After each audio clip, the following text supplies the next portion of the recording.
আসসালামু আলাইকুম রাহমাতুল্লাহ। গাইস, আজকে শুক্রবার নামাজ শেষ করে খাওয়া দাওয়া করে চলে আসলাম আমাদের ক্ষেতে। আর ক্ষেতে আজকে ডাল ফালানোর কথা ছিল, তা আমার মনে ছিল না। বাট যে আমাদের জমি চাষ করে সে আমাদের বাসায় গেছিল যে আজকে ডাল ফালাইবে, তাই আমার ডাইকা নিয়ে তারপরে আমি খাওয়া দাওয়া করে ডাল নিয়ে আমাদের ক্ষেতে চলে আসছি।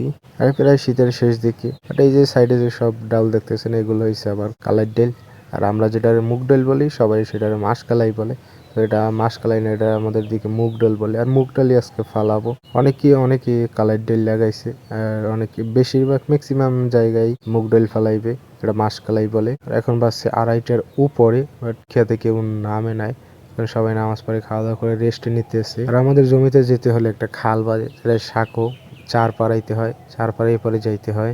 এদিকে মোটামুটি ফসলও লাগাই, যেমন মরিচ, মরিচ, তারপরে ধইনা পাতা, এটা সরিষা যে হালকা পাতলা লাগানো হয় যেটা গরুরে খাওয়ানোর জন্য। আর আমাদের দিকে অ্যাভেলেবেল সরিষা লাগায় না, যে ফলন ভালো না বা কি এরকমের জানে না, তাই তার জন্য লাগায় না। পুরো হালকা পাতলা এই খালের পাড়ে যেমন সরিষা লাগায়, তারপরে এই যে ধইনা পাতা লাগায়, অনেক কিছু লাগায়, যেমন লাউ গাছ লাগায়। পরে ওদের জমিতে, এটা আমাদের জমি, এটা এই মানে টিলারের জায়গায় রাখা।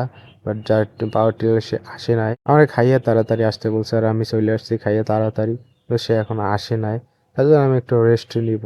যে খাওয়া দাওয়া করে মানে রেস্ট নিই নাই, তার জন্য রেস্ট নিব।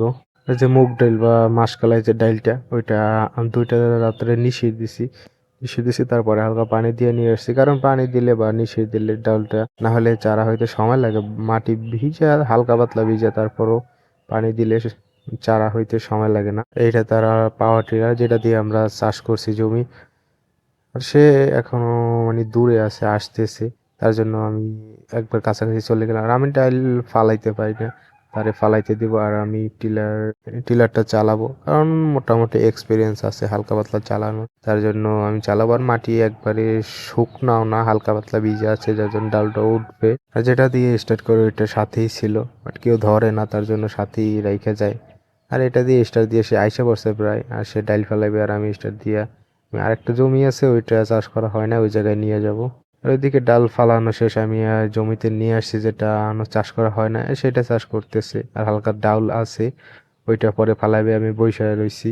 আর অলরেডি চাষ করা শেষ, তারপর ডালটা ফালাই দিল খালি। আর এখন আমি চলে যাবো বাসায়। আর কাছে আজকের ভিডিওটা ছিল এই পর্যন্তই। তো আর আবার কোনো নেক্সট ভিডিওতে দেখা হবে ইনশাআল্লাহ।